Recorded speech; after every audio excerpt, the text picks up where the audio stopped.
Bonjour Audrey Richard. Bonjour. Vous êtes même DRH du groupe Up, une entreprise de chèque déjeuner basée au nord de Paris, à Gennevilliers. À Gennevilliers, tout à fait. 800 salariés en France, et vous êtes donc à la fois en tant que vice-présidente de l'association des DRH et en tant que DRH vous-même confrontée à cette mobilisation, 9e jour de grève aujourd'hui. Ça commence à tirer sur les organismes.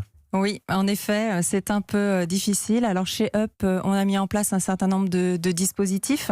Bien évidemment, le télétravail, on a assoupli les horaires. On a évidemment fait évoluer un peu l'organisation du travail. On a incité les personnes à prendre des congés, des RTT.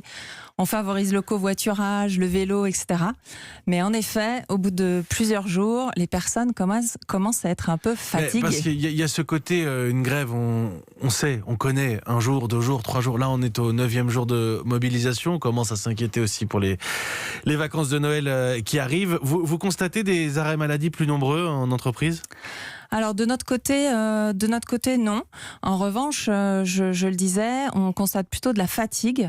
D'une part de la fatigue physique, parce que les gens se lèvent plus tôt, les temps de transport sont allongés, les gens rentrent plus tard, et aussi une fatigue morale, avec de l'agacement. Je m'adresse à nos auditeurs aussi qui ne sont pas forcément franciliens et qui voient ces images hallucinantes des quais de RER. Il faut imaginer le périple comme ça pendant 2 heures pour aller travailler.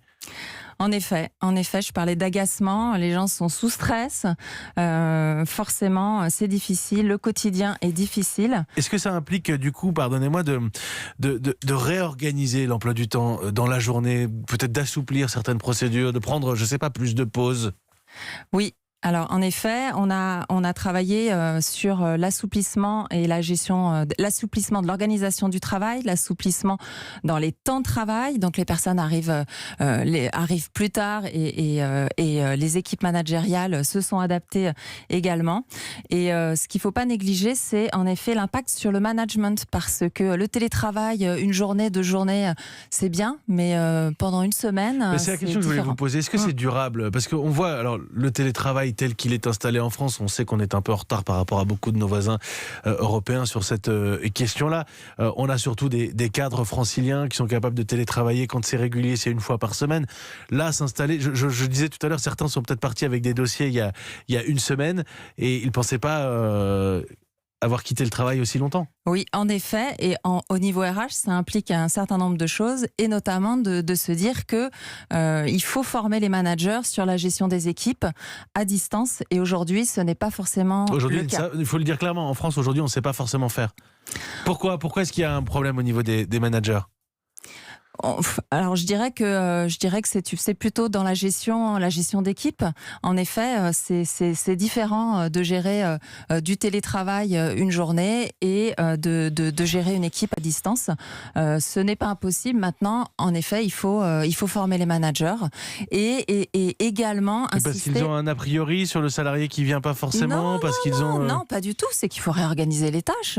C'est pas simple. On n'est pas là, on n'a pas les mêmes réunions, on n'a pas les mêmes. C'est ça. Et également travailler sur la communication. C'est important de communiquer davantage. Chez Up, on a dû communiquer énormément, recommuniquer, notamment en interne sur les mesures qu'on avait proposées pour rassurer aussi les salariés, en disant que les mesures qu'on avait envisagées, on les reconduisait et voilà, on fait ce qu'on peut. Et aujourd'hui, on ne sait pas combien de temps ça va durer. C'est quand même aussi ça la problématique. Il y a la fatigue physique, on se lève plus tôt, on rentre à la maison plus tard, on a connu 2 heures de trajet compliqué pour pouvoir aller travailler. Vous le disiez en début d'interview, ça atteint aussi le moral, l'énergie, on va dire. On est quand même un peu abattu par ce mouvement de grève. Tout à fait. Et puis certaines personnes sont aussi déçues. Je vais prendre un exemple. Alors là, pas dans mon entreprise, mais certaines entreprises avaient prévu un repas de Noël, par exemple, hier. Donc les personnes ne peuvent pas venir en journée au travail.